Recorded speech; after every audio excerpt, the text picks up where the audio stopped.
Feyenko Premotobre Kasee abonten na oman hene awo dew traditional area na wono krono anso ye wo hene awo hweche se Akyem Etwereso na one da sebre twumasi dwamena aye bi ahwe na nana chese wodi ya opa afri se wo mu wo kwai brentuo bi wa Akyemanza mansinim honomo a eno a na chese boa won kakra wo so di won sa betumi asi won boa ka se sa potem hanum se ne ye wo kwai bi sei wo ha ye nananum di gya ye yan ye so ye hweso ye na so na se wo mu abubu nua no nam kwati kwan so na wo mu tisi eye kwai ni mu a na wo mu bubu nua no basa saa nti nana chese eye na hometesem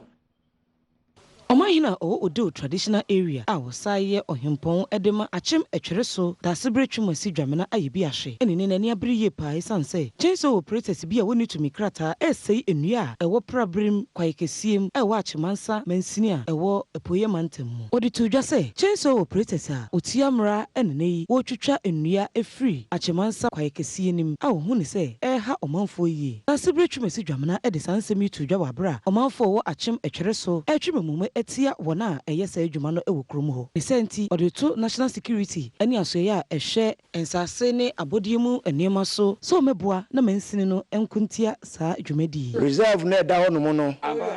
ewo niema bebre wo hono mo a eboa Ghana man ene ewiase man nyina ye nyina ye nimu yie se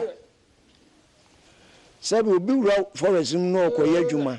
na so nkura enkra te efiri aban mu a ni edikan tietia oman ne fa ahodie so ni etoso mienu eye kwaye no ni wura eye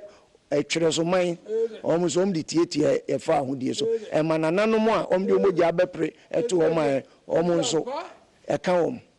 say dwumadie boni a ekoso Etwereso kwaye ni mu no eye nananom ye ni nye ho nananom ye ni nye ho the forestry commission branch e wo dan omonhwe na ne ekoso bia ombenye omkasa kire na omonhu se sebe asase bia ni wono mu a ewo Ghana hanom a eniwura omanfo binum ene Adom Kasee amaniboni kwasi azo edi nkomo no odi tudwa se sa chenso operators a woni tumi krata a wo ye adwuma anopa ne anadwo ewo kwaye nim no esei enema pii ochema mfudie ne nsuo bebre a ewo kwaye nim eho aka esan enua hodo a wo bobunti emabu na wo kro no nso ede kwadu no ebo forestry commission se wo ye nhwe ha amasade wi esi eye nananmo de efiri adebo fiti ase wonyankopon bo so robo asase na enne aban yenim ho hwe nananum ho nim ho hwe emrante nim ho hwe asamle man nim ho hwe samti nim ho hwe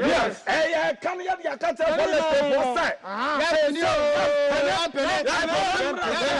enua egu forest ni mo a nananum enim ho hwe de ode ne na asase ede ne forest no kura onim ho hwe na oba bebu forest mu nua wa bla yenim ho hwe ne de musuo kase pa yanano ma yaso ate se omu nim ho hwe yenso no mamu anso okurum no so no ye de asotofo ma se obi amehu YouTube bia na momu no bua no bu nua no nti ya solegina ta nanano machi se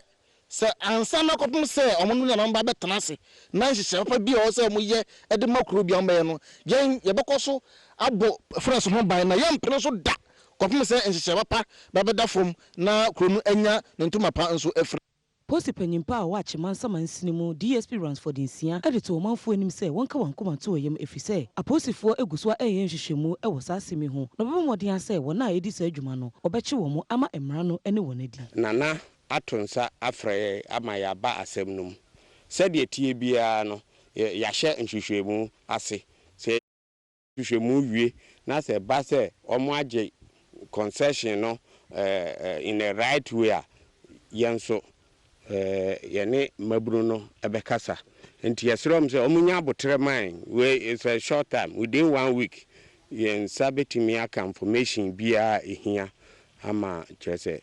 enti ase aye adwuma ama asomdua ba